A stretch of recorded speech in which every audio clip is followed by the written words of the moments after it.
आपण जानते कि आपण को विचार व्यक्तित्व सद्गुण बदगुण संस्कार और अपसंस्कार पछरे कहार हाथ रही कि आपण को परिपूर्ण व्यक्तित्व को प्रकाश करिवार एकमात्र कारण ताहा होची आपण को मन मनर 5टी स्तर मन अमन कुमन विमन सुमन यही 5 मन ही 25 प्रकृतिर जनक आ 25 प्रकृति ही व्यक्तित्वर कारक शक्ति जदि मन नियंत्रित न हुए व्यक्तित्व विनाशगामी तेणु मन को नियंत्रित करेंगे केमिति शुद्ध और अल्प भोजन करते श्वास दीर्घ भाव निज मन को श्वास अनुभव करते देखिए मन धीरे धीरे स्थिर हवा आरंभ करिबो जदि किछि करि पाना तेबे केवल नीरव ही घड़िए बसी जाती निज मन को जेकोन स्थान रे स्थिर करते देखिए जीवन आलोकित और उन्मुक्त हब सत्यमुखी हब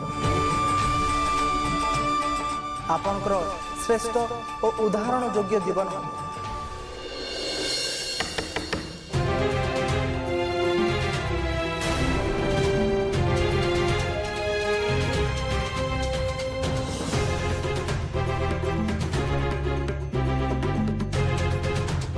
जदि मत सतरे एटिके रुद्ध करके जाए तार किसी मंद उद्देश्य नहीं तो किंबा मुझे आसीबार सूचना हो दुर्योधन पाखरे पहुंची जाइनी तो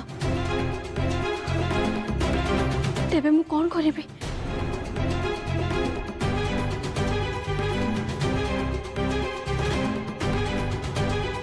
नहीं मु एते कथा चिंता करिबिनी जदि सतरे कौन दैव शक्ति मते मो नारायण पाखरे पहुंचबार पथ देखै तेबे से ही दैव शक्ति ही मते एठू बाहरी जीवार पथ मध्य दर्शेबे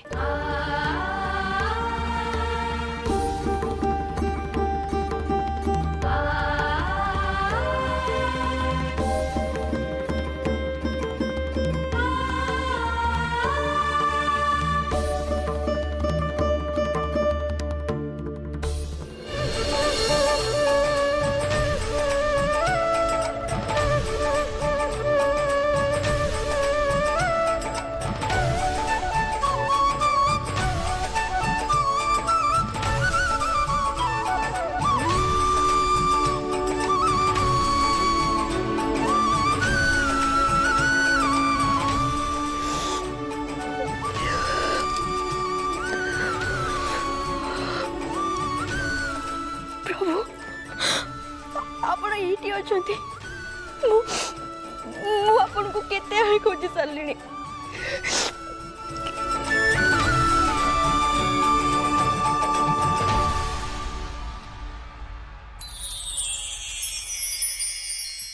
किंतु आपण मते मिली गले सेटा ही मो पाई सबुठु बड़ सुख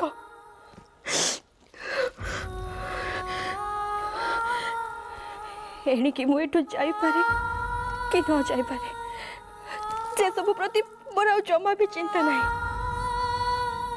आपण मो पाखे अच्छा ना तो मोर किसी भी भय नहीं किसी भी नहीं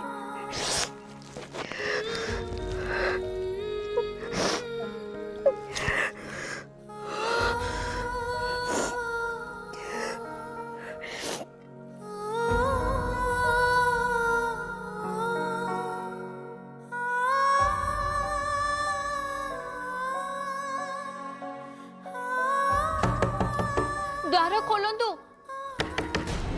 किए अछंती द्वार खोलंतु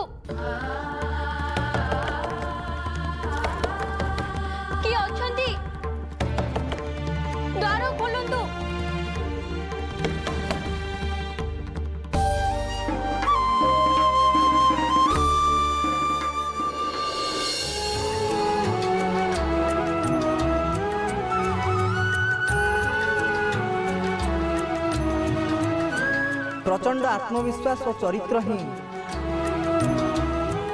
नारीर सर्वश्रेष्ठ संपत्ति। ताकू आयुध करी गोटे नारी सब किछि प्राप्त करि पारे। आउ एमिति महीयसी नारी को स्वयं श्रीकृष्ण भी प्रणाम करे। थरे नुहे सहस्र बार।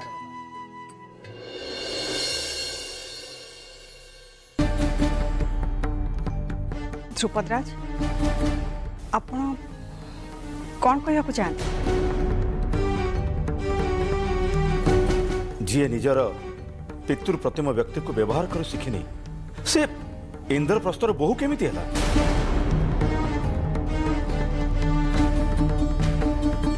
तृतीय पांडव अर्जुन मु केवल तुमको गोटे वाक्य कहवाकू चाहे। तमे सुभद्रा को बाहे त्रुटि ही करिछ।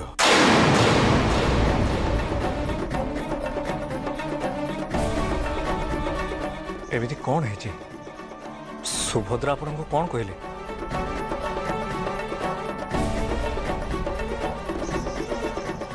सीधा सड़क मना ही करदेला।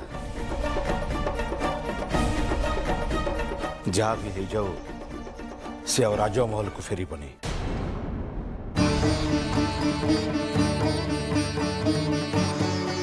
एक कथा भद्रा कहले असंभव। सुभद्रा केबे काहाको एमिति कहि नथिबे। आपण सुना को बेंगी पितल बोली कहउछन। मो किछि भूल कहूनी। जहाँ कहूची सत ही कहूची।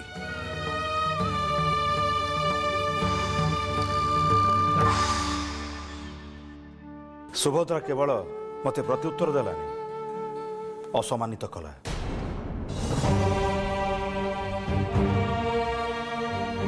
भावी नौची एटा मोर दुर्भाग्य।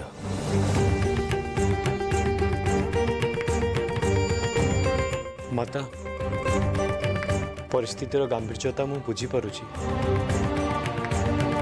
आपणकठू अनुमति चाहूची।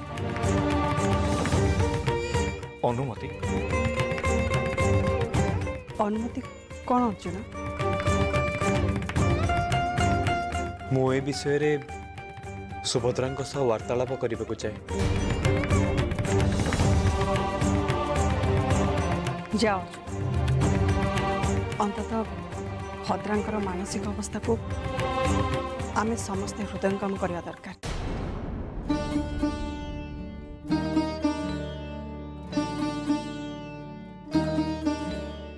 कहीं व्यस्त हवा किसी दरकार नहीं। मु निश्चित सब किछि निश्चय ठीक हो।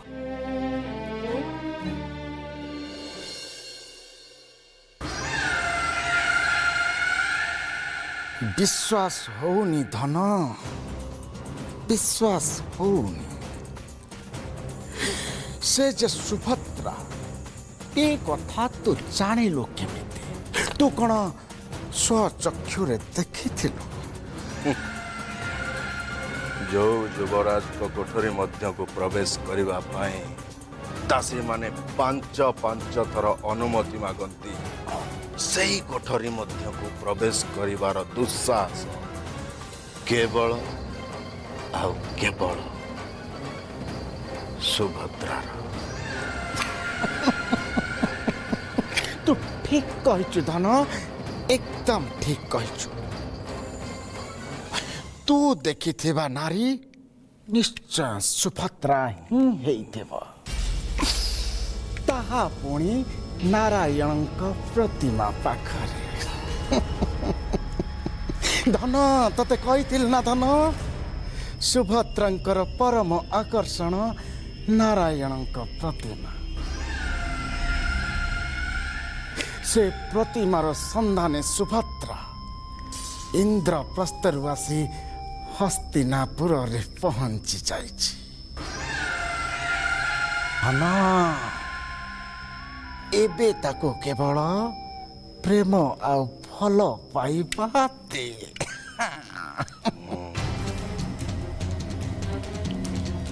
भूल हो जाइए मामाश्री। भूल धन कौन भूल है? सुभद्रा को मु कोठरी मध्य रुद्ध कर दे आसी मामाश्री। सारी देलु भणजा, सारी देलु। जीवन जाकर तपस्या तू मत्स्य व्यंजन रे बुड़ाई देलु। हेले मामाश्री, सुभद्रा को जदि कोठरी मध्य रुद्ध करके न आसी थांती तेबे से पलायन करी थांते। से सुभद्रा धन, से सुभद्रा जदु कुलर कन्या वासुदेव बलराम का फकी। ए पृथ्वी जेते सबु रथ सारथी अछंती से समस्त भीतर श्रेष्ठ। ए पृथ्वी रे जेते सबु खड्ग चालनाकारी अछंती सेमानक भीतर श्रेष्ठा सुभद्रा। धन से जदि हस्तिनापुर जावाक इच्छा प्रकाश करे ताहले ताकू किए रोकी पारिब? धन भूल कलु, तू बहुत बड़ भूल कलु, भूल कलु। एबे कौन करिया को हबो मामाश्री? यथा शीघ्र तांको पाखको जिबाको हब। आउ मो धन पाई तांको क्षमा मागी नेबी। ठीक से समय भीतर धन तू तांको प्रेम भल पाइबा दबो।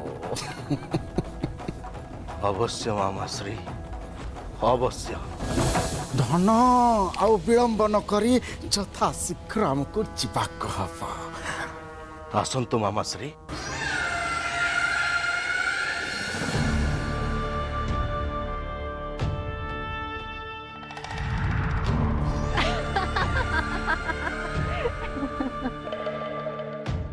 सुभद्रा रूपरे मु ध्रुपद राजा को एमिति किछि कथा कहिछि जेमिति ध्रुपद जीवन थिबा जाए सुभद्रा को दासी महलरू राजमहल को आसीबा पई केबे भी बाध्य करिवेनी। बाकी रहिले तृतीय पांडव। जे पर्यंत सुभद्रा हस्तिनापुरु फेरिनी से पर्यंत ए ललिता सुभद्रा रूपरे समस्त मन किणी नब। आउे दुर्योधन और गांधार शकुनी तांकर सबु इच्छा और शर्त को एकाए ललिता पूरा करिबो।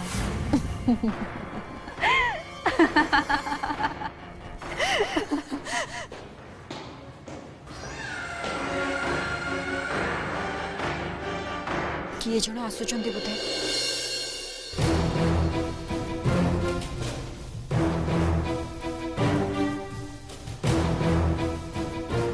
मामाश्री, एई कोठरी मध्य सुभद्रा अछंती। ना ना ना ना धन, एबे भी तोर कथा उपरे मोर विश्वास होउनी।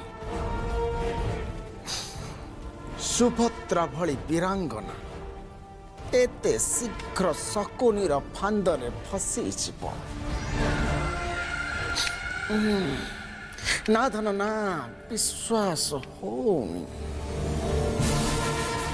तेबे सो चक्षुरे देखि सारिबा परे निश्चय विश्वास आसी जीव।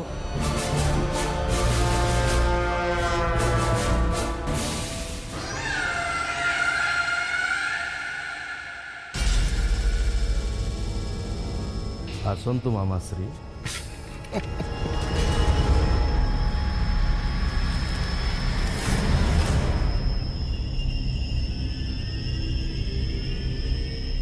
धन काई सुभद्रा काई ताकू कण को सिंधुक भितरे बंद करी रखिछु।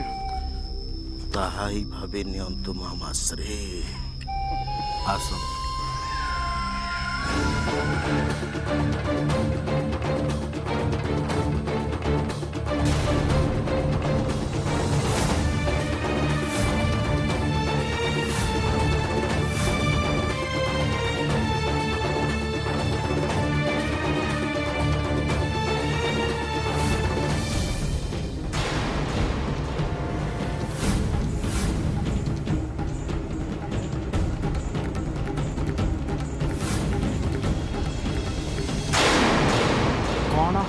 ଭଣଜା ସବୁ ସରିଗଲା ମାମାଶ୍ରୀ, ସବୁ ସରିଗଲା ସରିଗଲା। ସିନ୍ଧୁକ ଭିତରେ ପ୍ରତିମା ନାହିଁ। ଆଉ ସୁଭଦ୍ରା ବି ନାହିଁ। ନାହିଁ ମାମାଶ୍ରୀ ନାହିଁ। ଏବେ ସୈନ୍ୟ ପ୍ରେରଣ କରିବାକୁ ପଡିବ। ସୁଭଦ୍ରା ବେଶୀ ଦୂର ଯାଇନଥିବେ। ନୀରବ ନୀରବ ହୁଅ ଧନ। ଆଗରୁ ଭାବିଥିଲି ତୁ ରାତ୍ରିର ଆନନ୍ଦ ପାଇଁ ସୁରାପାନ କରୁଥିଲୁ, କିନ୍ତୁ ଏବେ ଭାବୁଛି ସୁରା ତତେ ପାନ କରିବା ଆରମ୍ଭ କଲାଣି। ପ୍ରକୃତ କଥା ହେଲା ସୁଭଦ୍ରା ଏଠିକି ଆସେ ହିଁ ନାହିଁ। ତୁ ଯାହାକୁ ସୁଭଦ୍ରା ବୋଲି ଭାବୁଛୁ ସେ ନିଶ୍ଚୟ କୌଣସି ଦାସୀ ହେଇଥିବ କିମ୍ବା ଚୌର ବୃତ୍ତି ପାଇଁ କୌଣସି ନାରୀ ଆସିଥିବ, ଯିଏ ସିନ୍ଧୁକରୁ ପ୍ରତିମା ନେବା ପାଇଁ ଆସିଥିବ। ନାହିଁ ମାମାଶ୍ରୀ, ମୁଁ ନିଶ୍ଚିତ ସେ ସୁଭଦ୍ରା ଥିଲେ। ତାହେଲେ ସେ ଗଲା ଧନ। ତୁ ସୁରାପାନ କରି କରି ତ ମତି ଭ୍ରମ ହେଇଗଲାଣି। ଯାହାକୁ ଦେଖୁଛୁ ସୁଭଦ୍ରା ସୁଭଦ୍ରା ସୁଭଦ୍ରା ବୋଲି ଭାବୁଛୁ। ନାହିଁ ମାମାଶ୍ରୀ, ମୁଁ ସତ କହୁଛି। ଯା ଧନ ଯା, ଆହୁରି ସୁରାପାନ କର, ସୁରାପାନ କର। ସୁରାପାନ କରି କରି ତ ମତି ଭ୍ରମ ହେଇଗଲାଣି। ପାଗଳ କୋଠିକାର। ବନ୍ଦ କର ମାମାଶ୍ରୀ, ବନ୍ଦ କର। ଏଠି ଗର୍ଜନ କଲେ କିଛି ଲାଭ ନାହିଁ ଧନ। ମୁଁ ଭାବୁଥିଲି ମୋ ଭଣଜା ମୋ ଧନ ବହୁତ ଚତୁର, ସେଥିପାଇଁ ମୁଁ ଗର୍ବ ଅନୁଭବ କରୁଥିଲି। କିନ୍ତୁ ଆଜି ତୋ ପାଇଁ ମୁଁ ଲଜ୍ଜିତ। ମାମାଶ୍ରୀ, ମୋ ଆଖି କେବେ ଧୋକା ଦେଇପାରେନି। ଏଇଠି ଭଦ୍ରା ଥିଲେ, ଆଉ ଏଇ ସିନ୍ଧୁକ ଭିତରେ ପ୍ରତିମା, କିନ୍ତୁ ଏବେ ଧନ ତୁ ନିଜ ପରିଚୟ ଭୁଲି ଯାନା। ଏ ସମଗ୍ର ହସ୍ତିନାପୁରର ଯୁବରାଜ ତୁ ନିଶାସକ୍ତ ହେଇ କିଛି କରିବୁ। ପ୍ରଜାମାନେ ତତେ ମତିହୀନ ପାଗଳ ବୋଲି ସମ୍ବୋଧନ କରିବେ। ଛି!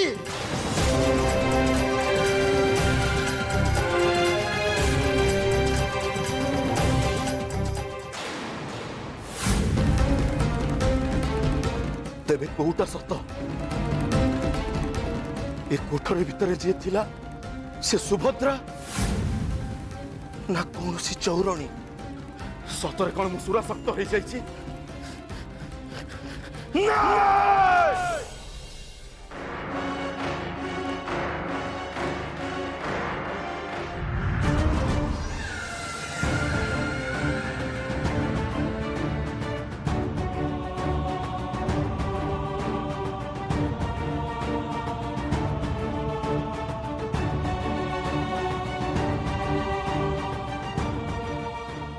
ଭଦ୍ରା, ମୋତେ କିଛି କହିବାକୁ ଚାହୁଁଛନ୍ତି?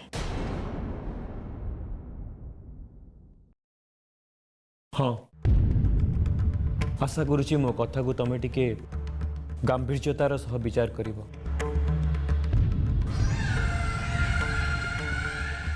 ଅବଶ୍ୟ କୁହନ୍ତୁ ସ୍ୱାମୀ, କିନ୍ତୁ ଏଯାଏଁ ତ ଆପଣଙ୍କୁ କଷ୍ଟ ଦେଲା ଭଳି କାମ ମୁଁ କିଛି ବି କରିନି।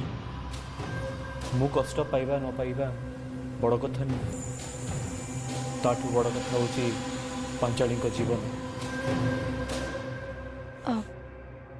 ଅଗ୍ରଜାଙ୍କ ଜୀବନ? କ'ଣ କହିବାକୁ ଚାହୁଁଛନ୍ତି ଆପଣ? ମୋତେ ଲାଗୁଛି ଏମିତି ଯଦି ପାଞ୍ଚାଳୀ ବିନା ଅନ୍ନ ଜଳରେ ଆଉ ଗୋଟେ ପକ୍ଷ ରହିବେ, ରାଣୀ ଦ୍ରୌପଦୀ ପରଲୋକ ଗମନ କରିବେ। ଏହା ତ ଦୁନିଆର ନିୟମ ସ୍ୱାମୀ। ମୁଁ କହିବାର ତାତ୍ପର୍ଯ୍ୟ, ଏ ଦୁନିଆକୁ ପ୍ରତ୍ୟେକ ମନୁଷ୍ୟ ନିଜ ନିଜ ଆୟୁଷ ନେଇକି ଆସିଥାନ୍ତି। ଆଉ କୋଉ ମଣିଷ କେତେ ଦିନ ଯାଏଁ ବଞ୍ଚିବ ସେ କଥା ମଣିଷ ଉପରେ ନିର୍ଭର କରେନି, ବରଂ ଈଶ୍ୱରଙ୍କ ଉପରେ ନିର୍ଭର କରେ। ଏବେ এই କଥାକୁ ଆପଣ ମାନି ନିଅନ୍ତୁ ଯେ अग्रजांक आयुष आउ जमा भी बेस दिन एमती एक कठोर सत्य को मानि नबाकू आपण प्रस्तुत थांतु।